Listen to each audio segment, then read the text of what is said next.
Hello dearest daydreamer, welcome to the Isle of Neverwas and the Lost and Found Exchange. Today is the 4th day of Yule and we are continuing our celebration at Castle Nod. It is the day of the wild hunt and the castle continues to be a hive of activity and celebration. Let's spend a few heartbeats together and continue our story. You are in the great hall of Castle Nod. The Yule log continues to burn in the fireplace, watched over by the mountain trolls. There are long tables around the outside, spaced out with high-backed chairs between them. The tables are covered with stacks of freshly baked bread rolls, dishes filled with nuts, and bowls of fruit. There are also large boards covered in a wide variety of cheeses, crackers, and jars of chutney. There is another table covered in fruitcakes, mince pies, currant buns, scones and biscuits. Big pots of vegetable soup with crispy dumplings are brought up from the kitchen. The island folk have been busy for days preparing for the feast, and they have brought picnic baskets full of food and drink to the feast. Nobody goes hungry.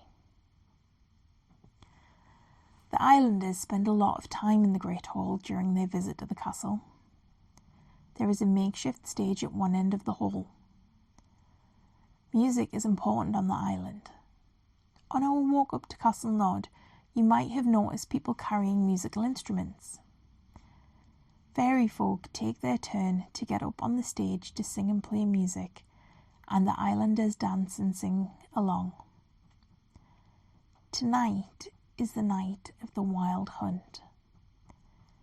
This is a part of the Yule Norse tradition that Otto the Viking observes closely. As the sun sets, doors and windows are closed and curtains are drawn against the dark and cold. Fires are lit in all of the fireplaces, and islanders light candles, making wishes for each other.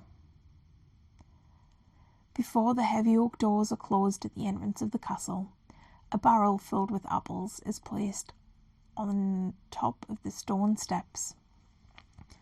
An ancient tradition, an offering to the wild hunt and Odin's horses.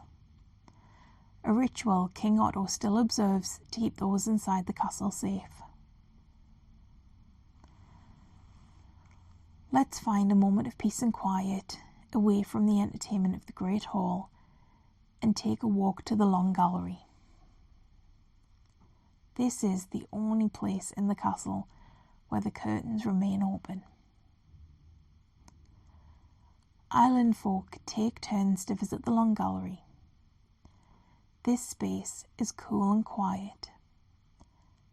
If we wander over to the window, you can see the light of the full moon reflected off the snow.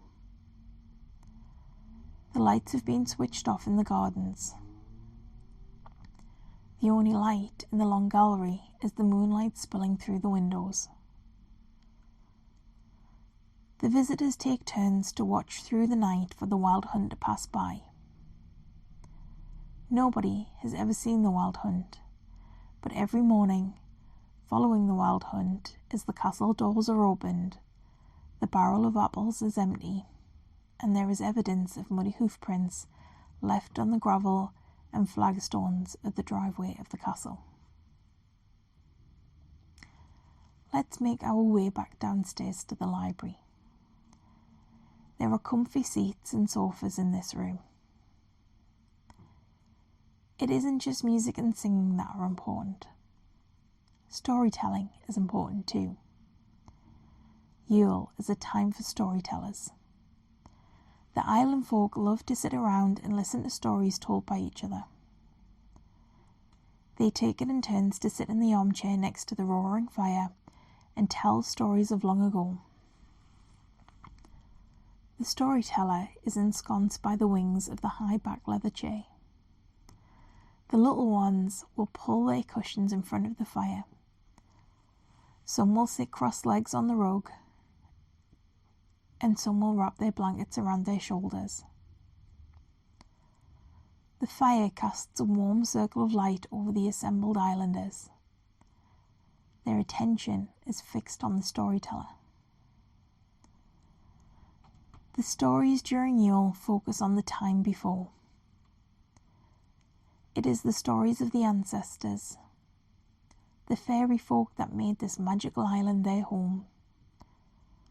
Other stories focus on those individuals who have arrived since and added to the island's rich heritage. Their stories are of the everyday, small kindnesses, those often unnoticed acts of bravery. The residents of the Isle of Neverwas celebrate the small things, the tiny moments.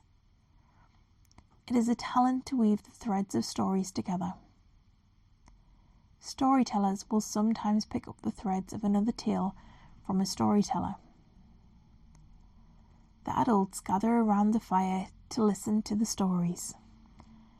Their attention is watching the emotions of the story play across the face of their children, a reminder of their own childhood.